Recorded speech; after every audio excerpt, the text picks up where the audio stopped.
Hi, I'm Bruce with SFA, and you've tuned in to the Space Force Association Spacepower Internet Radio Show. And I've got a couple of great guests for you today. One who is a space veteran, been around the industry many years, and has great insight. And the other, doing interesting and innovative things that has to do with orbits and communications at the moon and beyond. You won't want to miss them. Stay tuned. I am with a very interesting person, and I'm super excited to talk with him. His name is Brad Cheetham, and he is an engineer and entrepreneur multiple times over, and a lifelong commercial space advocate. And currently I should say, it's what you do. He's the co-founder and CEO of Advanced Space. Leads the company operations and strategy, and basically runs the organization. And an interesting thing, Advanced Space is the owner and operator of the Capstone spacecraft, which I'm sure we'll talk about a little bit later. But Brad, welcome to the show. Good morning, Bruce. Thank you. Happy to be here with you on the show and looking forward to our conversation today. Yeah. It's great. Hey, so there's tons of stuff to get to, and I have a million questions about your company, but it's always interesting to the audience to find out how you got where you are. Tell us, and you can go back you can start like with your grandparents or something.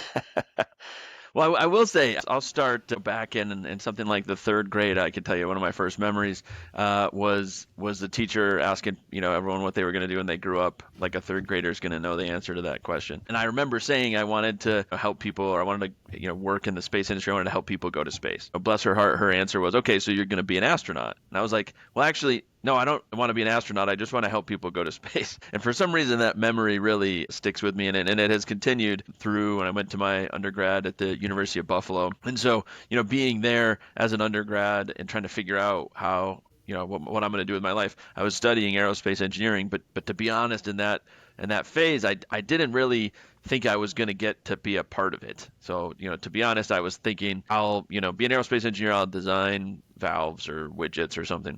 And it was thanks to an organization called Students for the Exploration Development of Space, SEDS, that really opened up my eyes to how I could really be a part of that future, and not just, obviously every role in the industry is important, but this gave me the exposure to get into this, to space work. That led for me to work at NASA's Goddard Space Flight Center. That set me up to go to CU Boulder here in Colorado for my PhD. And then during my PhD is where we decided, a couple co-founders and myself, that starting a company might be an interesting thing to do. This is about 14 years ago. And so that's kind of what got us to starting Advanced Space. So my training for many years was in aerospace engineering, very technical, and then started the company around some of those same skills. But obviously, I've had to learn a lot about being a CEO, a founder of a company over the last 14 years, and so that's kind of what brings us to where we are today. Yeah, that's interesting. Starting a company is no easy feat. So you had two partners you started with, or just?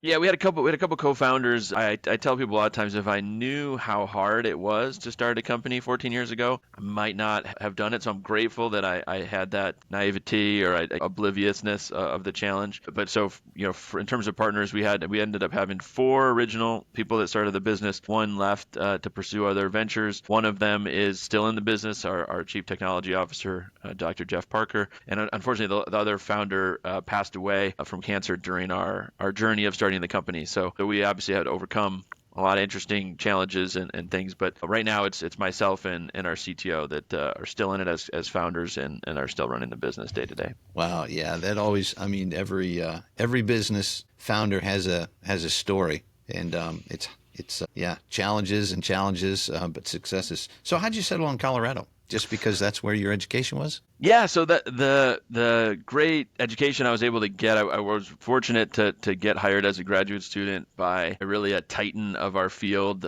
Dr. George Bourne, and so he recruited me out here to CU Boulder after my undergrad and my time at NASA, and that was really super fortunate.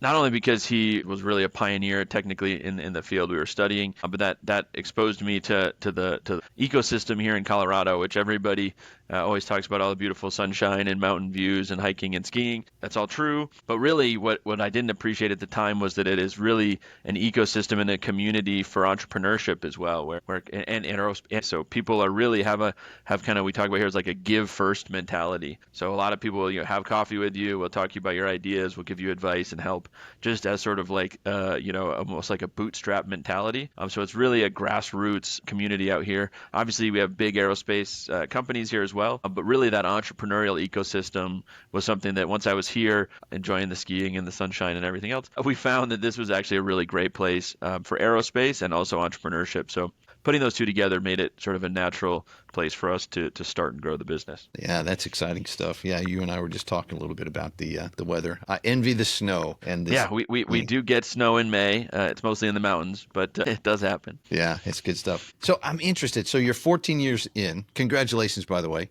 Thank you.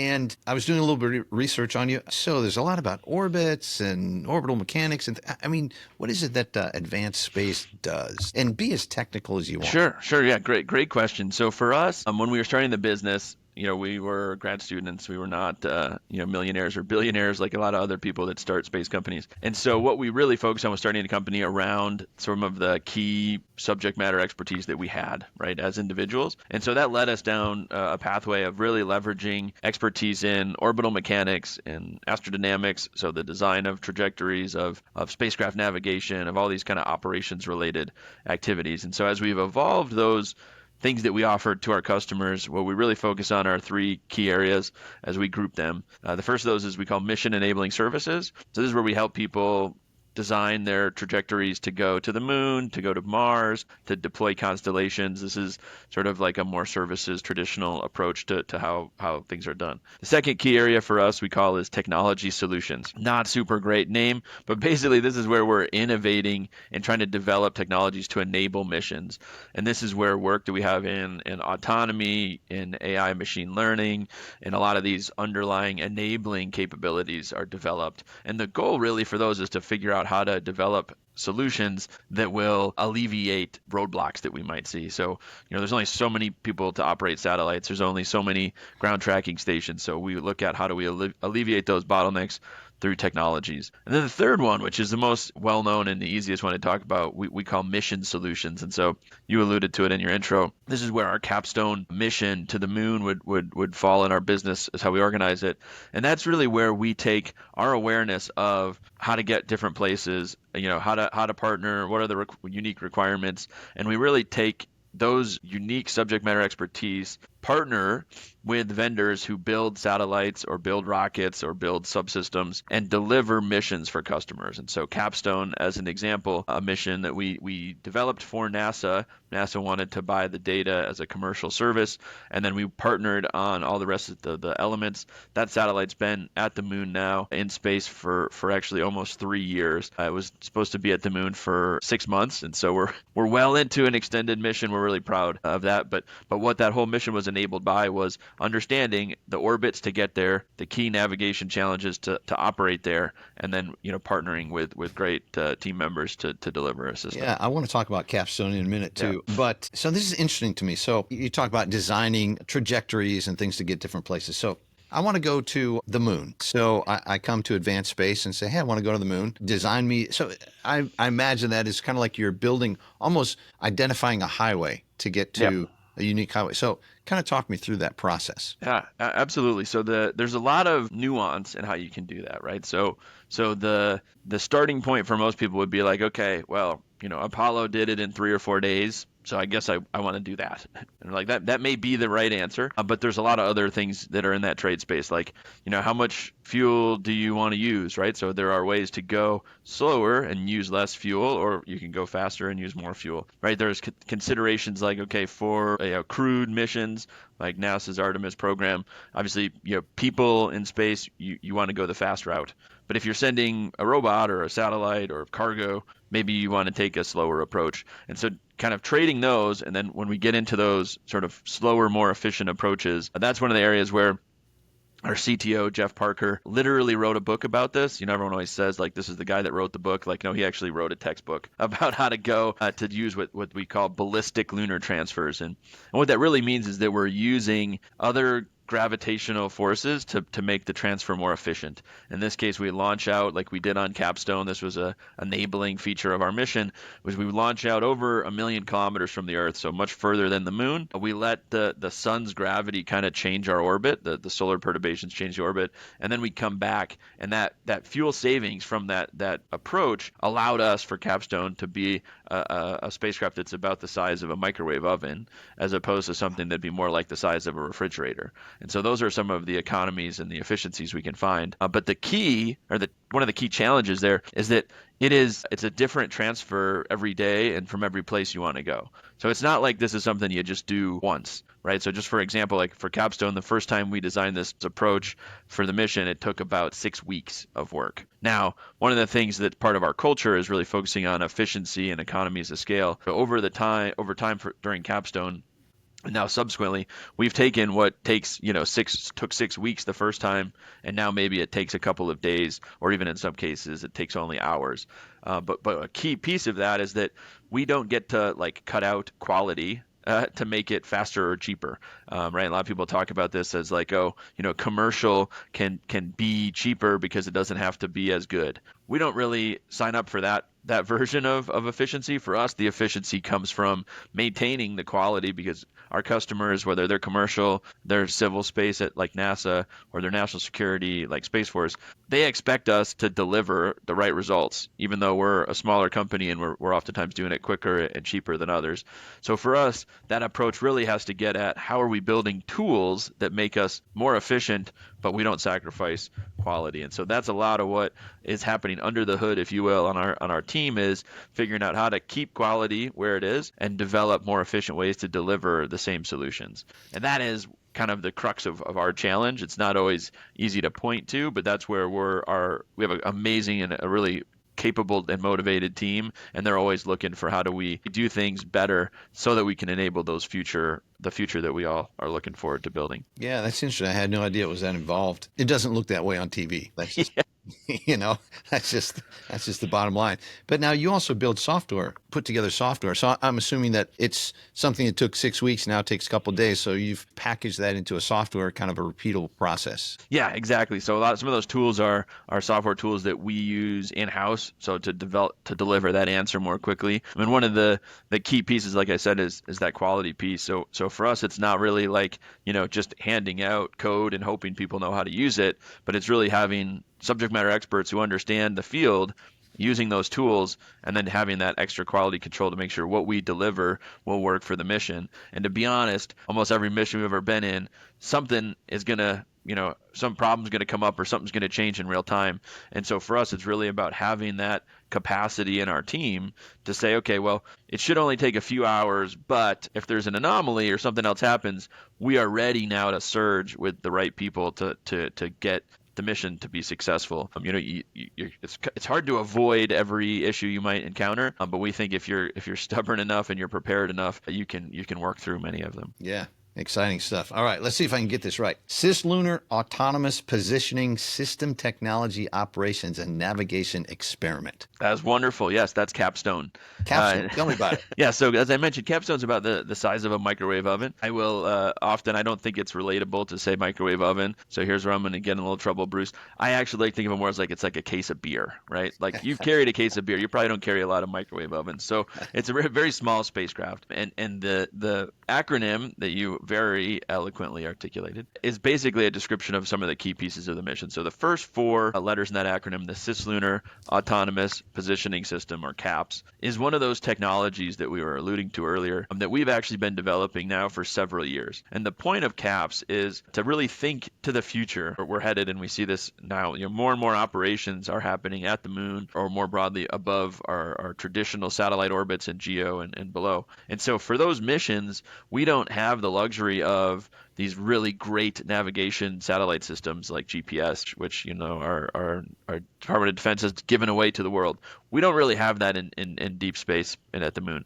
And so for us, as we look to that future today, and when we're flying Capstone, we are doing all of our communications with a big ground antenna and our satellite. So that is what we have to do to figure out where the satellite is to to tell it what to do. All of that stuff is really being done on the ground. And one of the challenges is that this really exquisite ground infrastructure, like the Deep Space Network and similar systems, there's a lot of demand for those systems. And so when we think to the future and we say, hey, what happens when there's several capstones or several missions at the moon, what would happen is we just run out of time on these ground tracking dishes.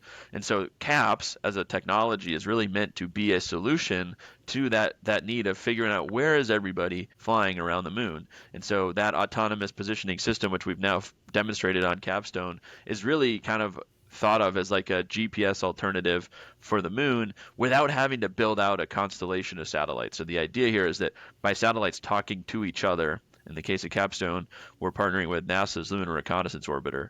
We're able to talk to those spacecraft, exchange information, figure out where they are, and then use that to plan future maneuvers. And then the sort of second half of the acronym, the Technology Operations and Navigation Experiment, this is a key for NASA, was being really kind of a pathfinder for how to operate at the moon. Specifically, we're operating in a really unique orbit that is called a Near Rectilinear Halo Orbit, or NRHO. That acronym I did not come up with, so all credit or blame goes elsewhere. But that orbit is where NASA is planning to put a space station for the Artemis program. And so part of our job is to go there, demonstrate those operations so that as NASA is preparing to send effectively the next International Space Station to the moon, they'll have those lessons learned. In addition to all that, so we did all that in about 6 months, which was our standard, primary target mission. I mentioned we've been there for almost 3 years now. We've been in space for almost 3 years this June. So what we've also been doing is we've been really excited to be awarded and partnering with NASA on an extended experimentation program. And so this is where we have flown tools that use AI, machine learning on board a satellite. So, we talked earlier about how some of these tools help us operate on the ground. This is now moving that up to say, okay, how can these tools help satellites operate more autonomously themselves? We've also been working on some standard-based communications and networking demonstrations. There's a lot of great technology that NASA, that companies like Advanced Space have built that it looks great in a lab. But until you put it on a satellite and fly it and test it in space, you don't really know if it's going to work. And so we've been able to really rapidly mature some of these enabling technologies on Capstone by uploading new software and running it on the satellite that's there. And so that's been a tremendous extended experimentation program for us and really is buying down a lot of risk on other programs, both for ourselves and for NASA. Wow, that's fascinating. Man, there's a lot there. So the orbit is unique, and you guys are uniquely positioned to get there and figure all that stuff out. And then also, it sounds almost like kind of the CAPS part of this is really creating a communications network, kind of an autonomous communications network for the lunar vicinity, and then connecting back to Earth. Is that? Absolutely. Yeah. So what we're trying to do is shift the mindset, right? So traditionally, these, deep space missions and lunar missions, everything is done on the ground and it's all very one-to-one. It doesn't scale. So what we're trying to do is push some of that functionality onboard the satellite. So does the satellite know where it is? Right now, traditionally, it does not. The ground knows where it is. So we're trying to figure out, can the satellite figure out where it is? And then a natural extension to that is in a concept architecture we call autopilot, but it's basically like if the satellite knows where it is, then can the satellite do its own maneuvers, right? So then you can imagine as we have more and more satellites flying around, these satellites can stay in their orbits, maybe with less ground involvement, and as they're talking to each other, which you alluded to, right? We can potentially relay data, which is great. We can also now think about what does that space traffic coordination look like at the moon, right? Like this is a whole kind of new idea for a lot of people, but like even today where we only have a few, like internationally only have a few satellites operating at the moon, there is a close approach, or we call it conjunction, about once a month that satellites have to be aware of and they have to maneuver for. And so you imagine with the small number we have there now today, we have this once a month. It's going to quickly grow as we add more and more satellites. So again, if you know where you are, you can communicate with each other. Now there's a whole other level of how do we do space traffic coordination at the moon, which is a pretty exciting idea to think about, that we have that much activity flying around there. But we want to do it safely, obviously. So that is a whole nother level of the future challenges that we're trying to approach with some of these underlying autonomy technologies. Okay, so I got to ask. So I'm going to geek out a little bit here. Yeah. I got to know a little bit more about that. So we've got at NRHO, is that what it's called? I can't remember. The Near Rectilinear Halo Orbit. Yep. So we've got capstone there and it's coordinating traffic. And then what about like on the backside or the top or the bottom where you're kind of out of, comms range? How does that work? Does every satellite have a little piece of communications software that they know how to talk or? Yeah. So this is part of what I'm talking about now is the future. So we're not there yet. Yeah. But right now, with Capstone, what we're doing in the NRHO is sort of very close to the North Pole of the Moon, and then it's about twice as far as GEO is from Earth on the South Pole. So you can imagine it goes over the North Pole really quick, and then it like hangs out below the Moon. So I always think like when I'm looking at the Moon, it's like a necklace over the Moon, and so it close to the top, far at the bottom, and that's a specific orbit that only exists because of three-body dynamics, and this is what makes it easy to get into, get out of, and it's always in view of the Earth, which is also important. So it's always there. It's not ever behind the Moon, and we designed it so that it also avoids eclipses, which means that multiple hours without sunshine for a space robot is really hard because it's got to stay warm and power everything with solar power. So that orbit, very specific, very helpful for us to get into and out of, but also the reason why NASA's putting their gateway there is that allows the Artemis lunar landers of the future to get anywhere on the Moon. Right? On Apollo, we could only really go near the equator. That was the architecture. This will allow us to go to the South Pole, anywhere basically they need to go from a NASA perspective. So from that NRHO, we're able, with our Lunar Reconnaissance Orbiter, which is a NASA program, been up there for over a decade, we're closing a cross-link with our radios. That's giving us information about where the satellites are, and it's prototyping some of these standard-based comms and networking.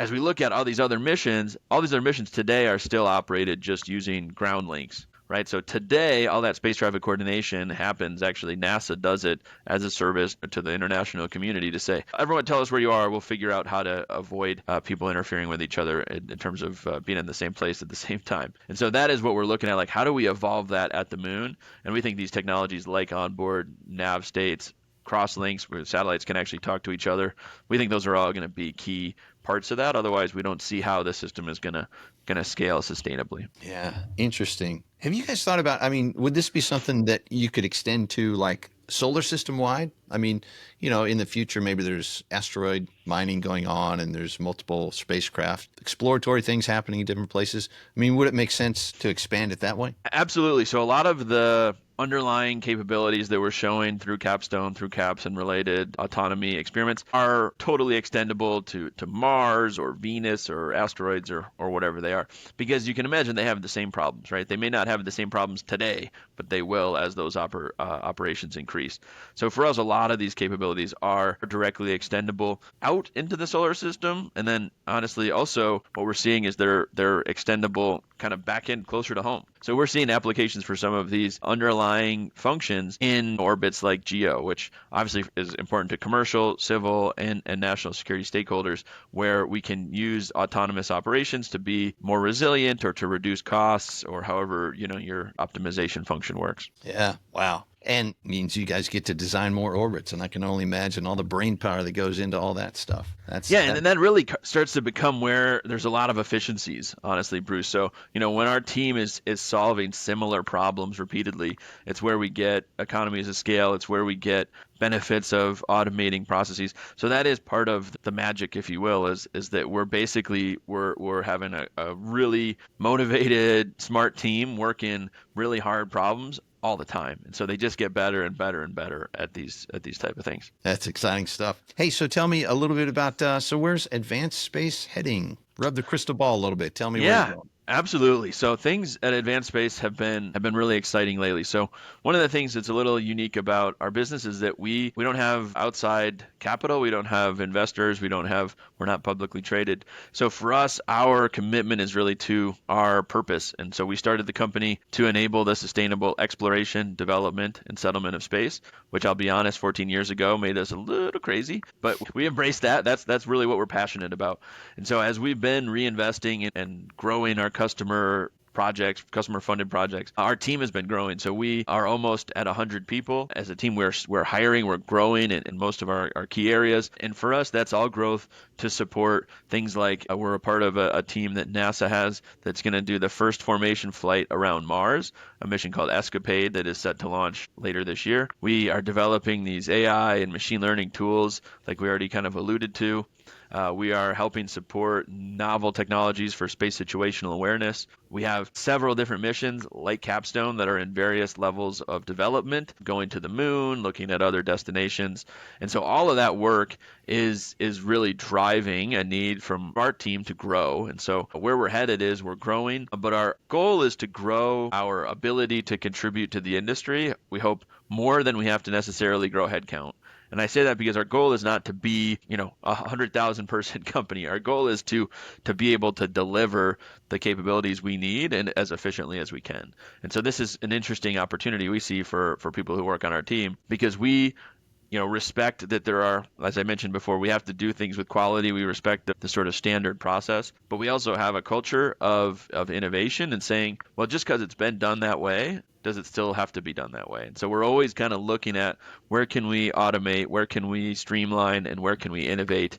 For us, that presents a lot of exciting problems around things like software, systems engineering, astrodynamics, mission design, satellite navigation. All these areas are where we're growing and looking for great people to join us. And it's interesting because, as we alluded to a minute ago, as we see, Space Force and NASA and all these other and commercial interest, a lot of the demand is actually for people who can understand those customer applications. And so you can imagine for example, from a Space Force perspective, I know we're on SFA radio here. From a Space Force perspective, as Space Force stands up Futures Command, as we anticipate in the coming weeks, this is part of that challenge. And 5 years ago, we didn't have Space Force. 5 years ago, we certainly weren't thinking about how national security space is going to be impacted by things above geo. And so that's just a whole new area that we're working on to make sure, as our alignment with customer needs is a key for us, making sure we're aligning and able to deliver in those areas. And you mentioned some of the challenges that exist today that didn't exist just a few years ago. Give me your thoughts on some of the challenges in space as it regards to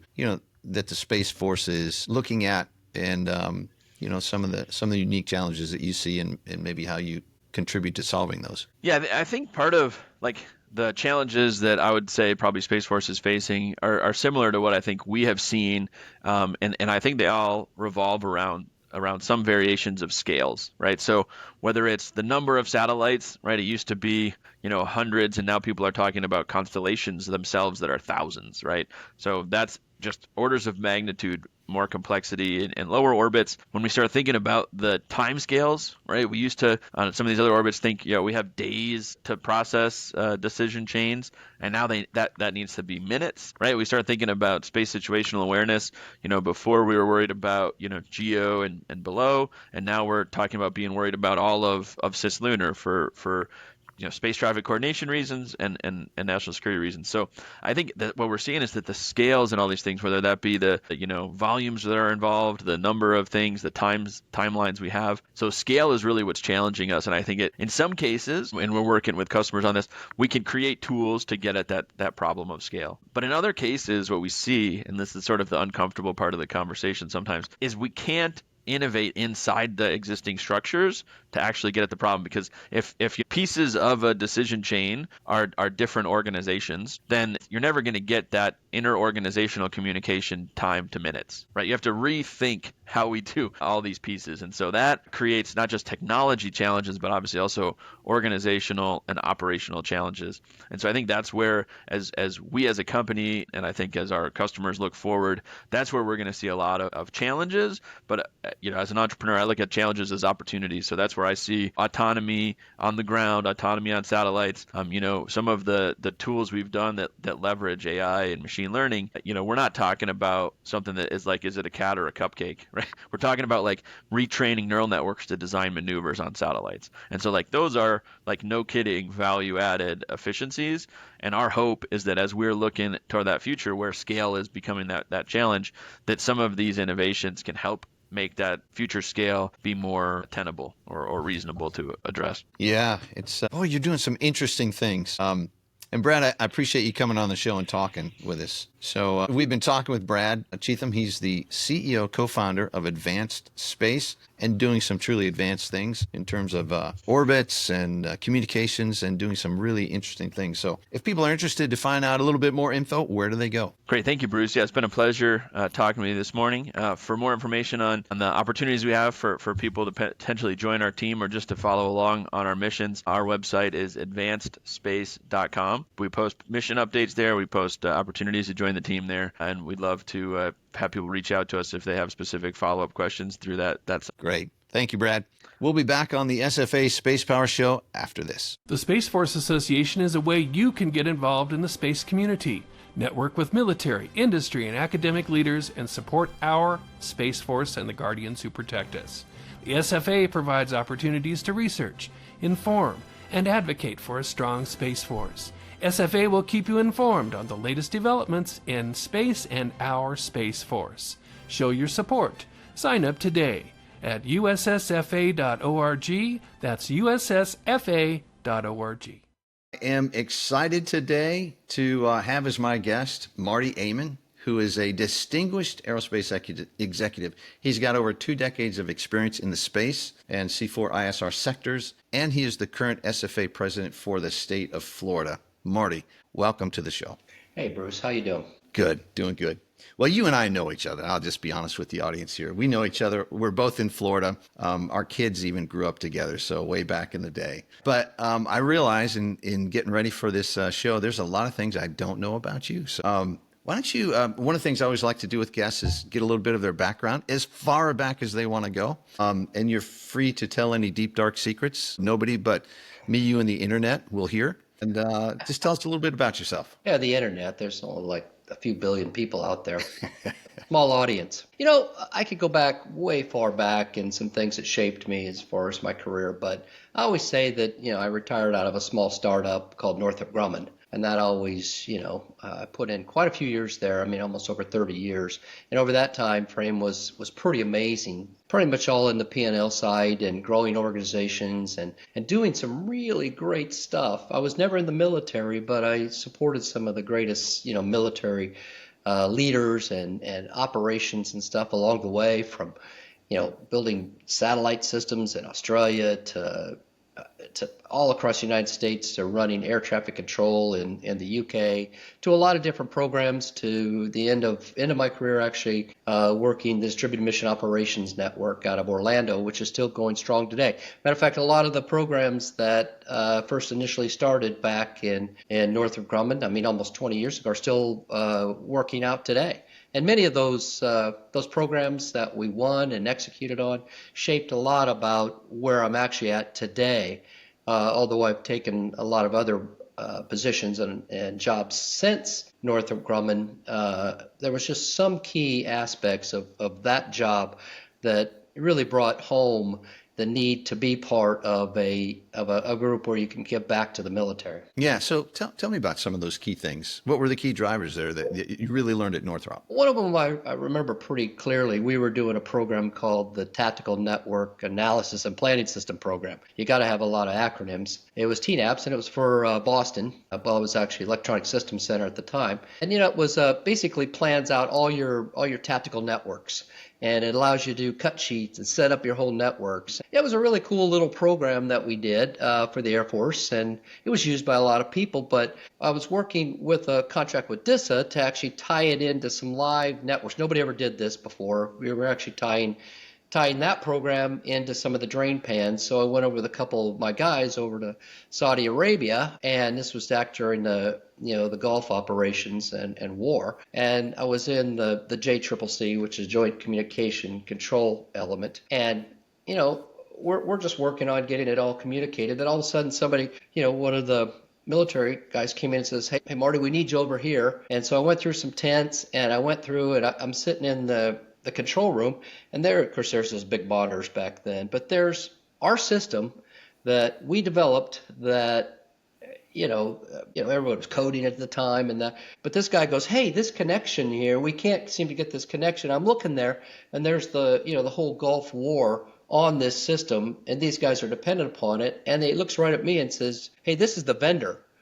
he could probably fix it. And I'm like, I never felt so hopeless, but in my brain, all I could think about is if the people understood back in the United States who are, worried about staying late or whatever, to code a certain problem in that software that would have corrected this, if they could know the feeling of what it's like and to see your product and that. So I brought that back with me from there, and being able to have that kind of emotion to say, we're not building stuff that's counting trays at like Darden or something, some automated system. I mean, this is real world stuff that eventually combines to make our warriors more effective across the board. And so there's been multiple times in programs that I've been able to go through those kind of experiences, and every time it reinforces the need from defense industrial complex to really be part of the military and go that extra mile, because it's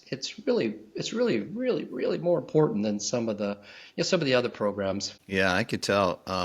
In having known you, you're a passionate guy and you have a passion for things, and it's kind of focused your passion. Yeah. So I got two questions. I want to get like kind of your prior background, because I think that's always helpful to folks, but I also don't want to forget how you made the leap into space, which is where you are today. So, but let me just go back a little bit. So, how did you get into space? People like to know, what's your trajectory? I mean, it starts when you're younger, and was it interest, or was it just these were my studies? I mean, what did you do? Are you an engineer? Are you a business guy? What did you study? Well, I mean, we all kind of go back to the Apollo program and those kind of things. But I wish I was one of the guys that said, space really influenced me, and I saw this and didn't have that. I mean, I remember watching like the Apollo moon thing on the black and white TV, being I was only 2. No, I'm just kidding. But and watching. You weren't even born. And building the Apollo rockets and that. But I really wasn't that much into space. But when I graduated from college and then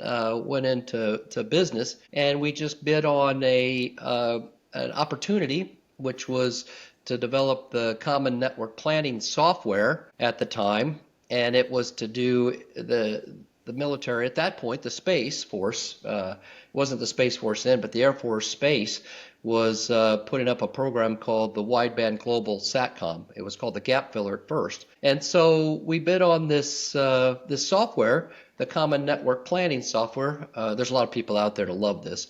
And, we went through that first iteration, and it was for this emerging brand new satellite constellation, which now there's 10 to 11 flying in this constellation, providing over the past 25 years, communications, across the board. If the president wanted to fly across the country, it was using our software. And that's still being developed and evolved by Northrop today. But that got me into what you might say space, especially because in space there's the ground people, there's the space people, space segment, ground segment, control segment, and what's really nice of what the Space Force has done, they've blurred some of those lines between some of that. And I know we went through a revolutionary period, us and the military, was where there was transformational communications, where all of a sudden you said, a satellite, although it's expensive, it's just a node in a network. And so you had to get the mindset that, while it's expensive and it's in space, it's just part of a bigger network. And so it should be treated as such. And so a lot of the communication satellites and transformations as we went through adopted those kind of things. So that got me heavily into space and there was some, just going through the career, one thing I'll always take away is some of the great leaders and visionaries and that set the stage for a lot of this. Yeah. So who are some of those people in your mind? General Palikowski. She was actually fantastic.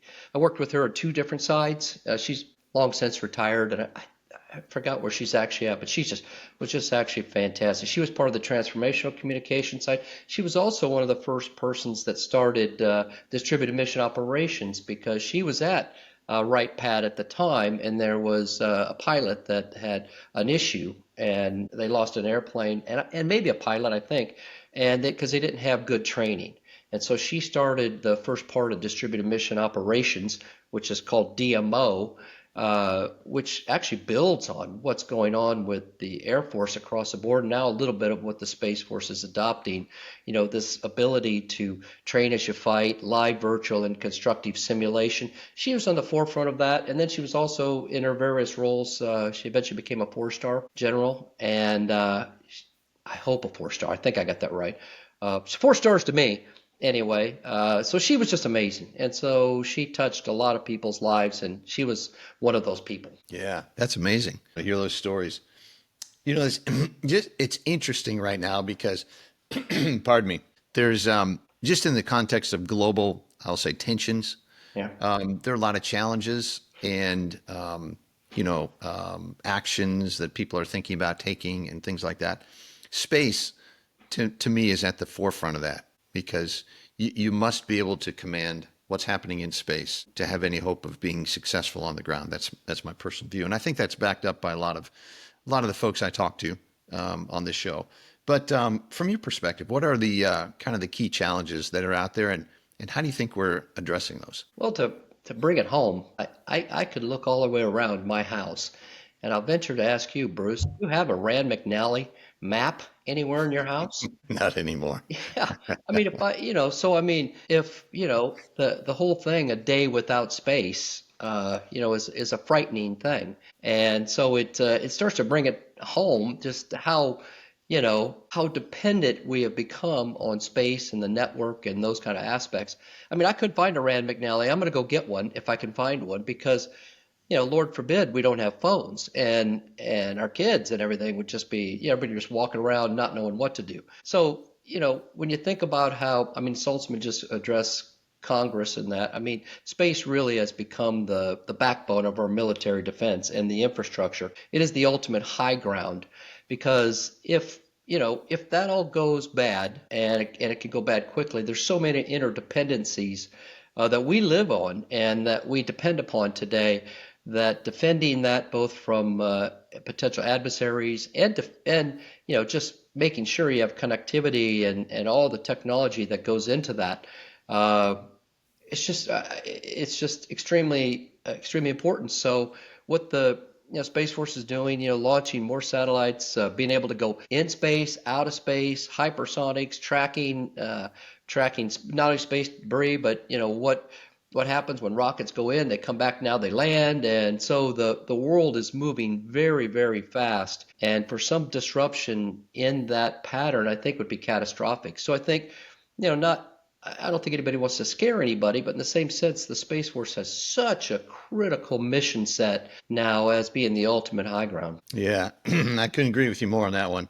So you're actually there right at the kind of the heart of things in Florida at the Cape Canaveral Space Force Station where all these launches happen. And as president of the Florida SFA chapter, you get a chance to talk with a lot of people, both in industry and in the Space Force, that are at the heart of making things happen, getting things into space. Tell me a little bit about that. Yeah, I think it's, you live in Florida too. It was, now it's become very common set to have, a launch go. Now there's been 2 in a day, and it's just kind of like automatic, that there's a launch and it happens, and it's become, to where they're going to be launching, an estimated 200 rockets, a year and even more. And there's initiatives to do tactical satellite, tactical rocket launches, to be able to launch in 36 hours. And the pace and the launch cadence is just only going to continue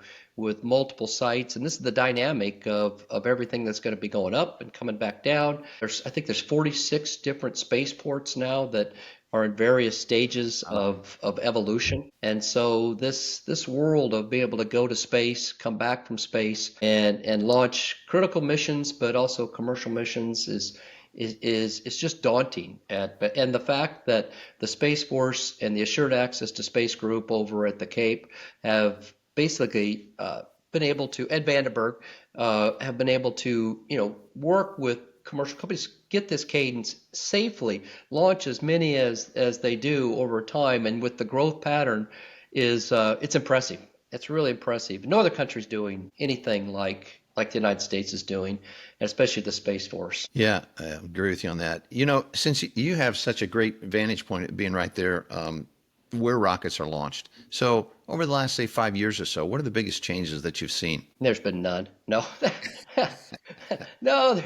I mean, I think just the acceptance that there's going to be a lot of rocket launches and that it's part of a culture. The move is to eventually, if you think about an airport, I mean, it's going to be a spaceport. And that whole culture is changing things. There was a day when, okay, you're going to have a launch. Everybody comes into the room and you get ready and, you press the button. There's no button, according to General Purdy. He said we had one for a while just to make people think we had a button. That's part of another interview. But, that was the step. But they're moving to a stage to where they're going to be pulling in a rocket, launching, and everybody's going to stay right there, just like at an airport. And so this evolution is evolving and evolving to where air traffic control systems of today that have planes come in and land and take off and they monitor them and all this, that'll be the same way it'll be from a space perspective. You'll get in, you'll travel from here, maybe drop off supplies and land in another part, through hypersonics or whatever. The world is going to change really rapidly, and I've just watched the Cape just start to lean in and adopt that kind of philosophy, and that's the way it's going to be. And it's really the hub for everything else that goes on. I mean, you got Vandenberg, which does some incredible stuff too, but it really is the Cape that started it. We're doing on June 24th. We're working with the Cape and the museum to do the 75th anniversary of the first rocket launch out of the Cape. It was 75 years ago.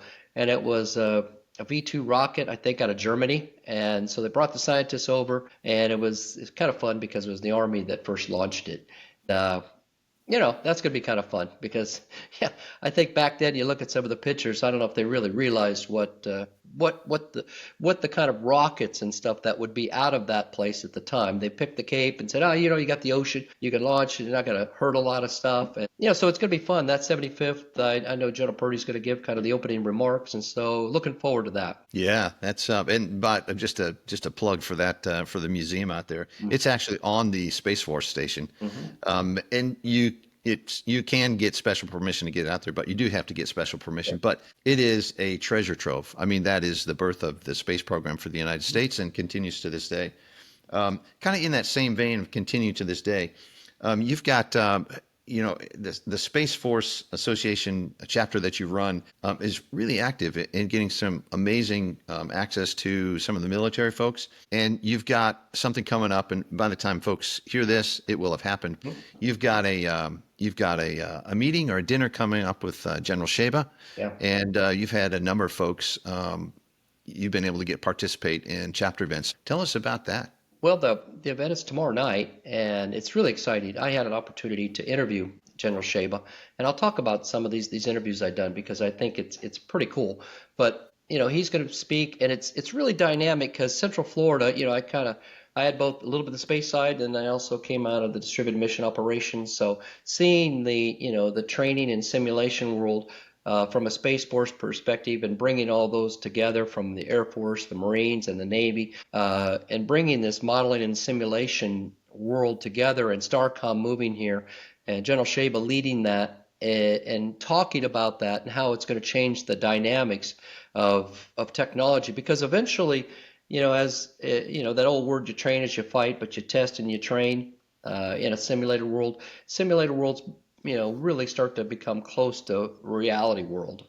And I know the Air Force has been doing live virtual constructive. They'll have a plane leaving out of Alaska, planes leaving out of Alaska, but they can have almost like 200 different planes in an operation you never could fly, normally, just without simulating a lot of the various aspects of a different type of war. And the Space Force now is going to be ingrained in this kind of flag exercises, which have been going on at Schriever for a long time. Some of those are now actually going to be done here in Central Florida. So it's a really exciting time bringing in kind of the world-known area for modeling simulation and bringing that, the STARCOM and the Space Force is just one last missing component to do, all services, joint domain training. So it's exciting. Yeah, that is very exciting.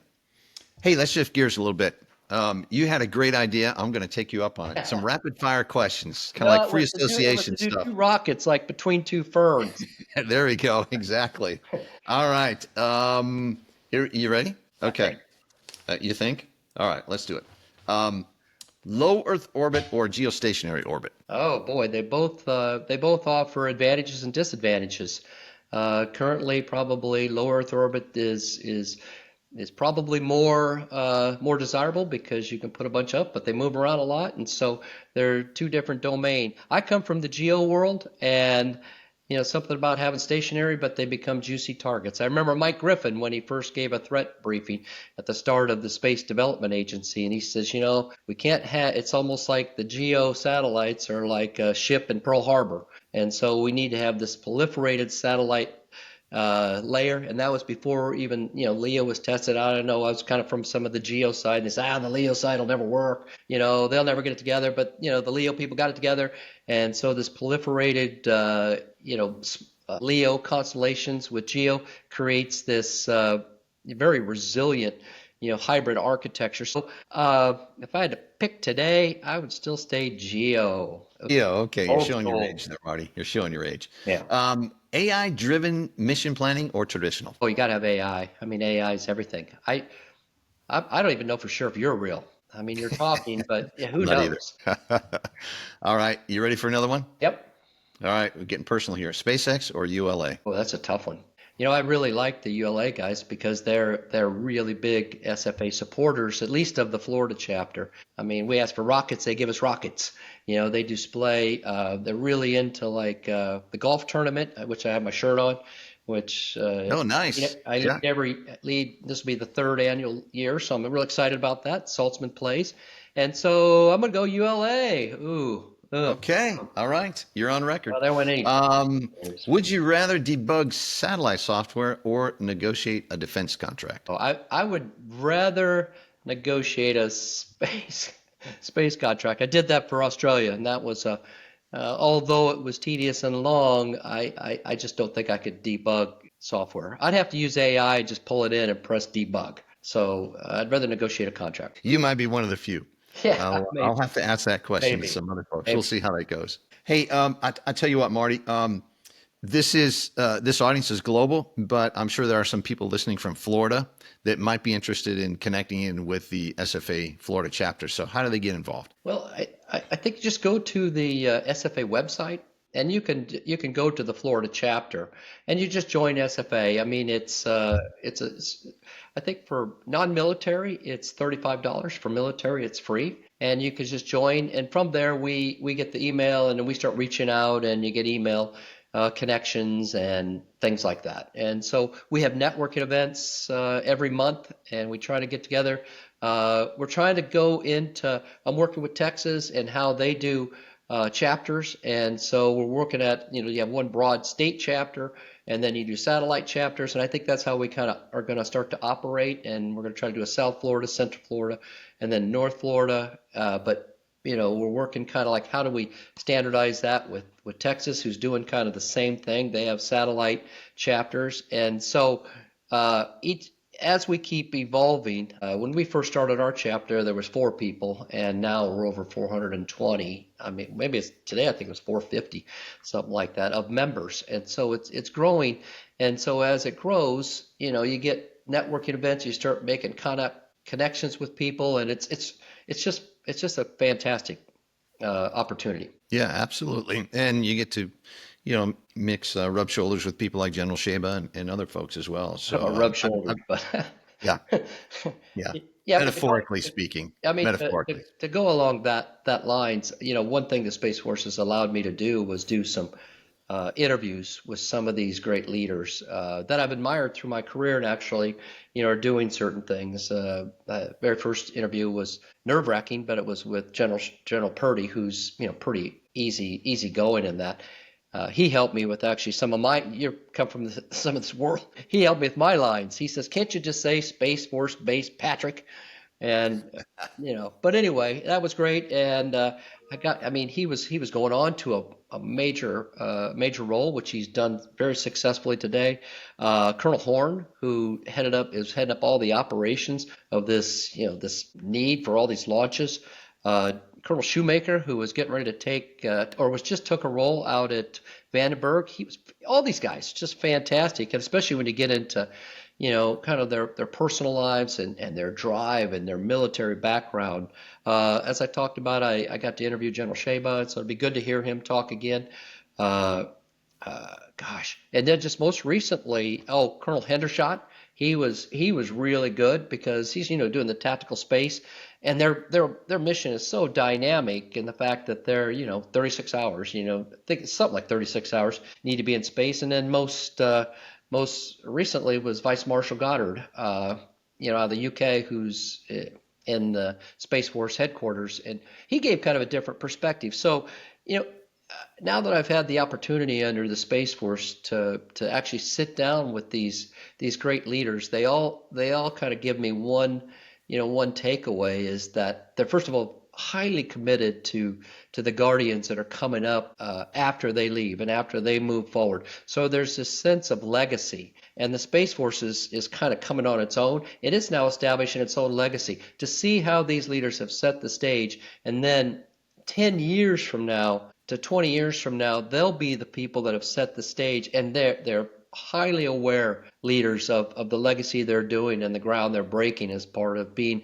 a very small force and growing to meet an incredibly important challenge. So my walk away from each one of them was, man, they're really amazing leaders and highly dedicated to, the people that follow them and the people that'll take over in their footsteps. Yeah, wow, that is quite the opportunity. And the Space Force Association is a great way to engage and connect. And I'll tell you, just in my own personal experience, again, being mostly an outsider, the chapter events and the conference are surprisingly accessible for folks just to talk with Space Force leadership and honestly, the industry leaders that are working together to make it happen. It's quite something.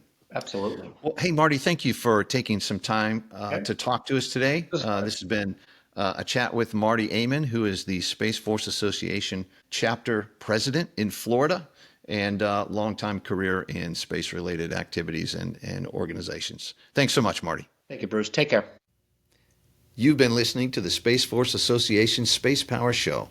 Thank you to our guests for taking time to talk with me today, and a special thank you to you for taking time to tune in. I really appreciate it. Next month, you'll find more of the same interesting guests from the space industry, as well as unique information about technical and military space applications. It's always interesting. I'm Bruce with SFA, and I'll see you right here next month.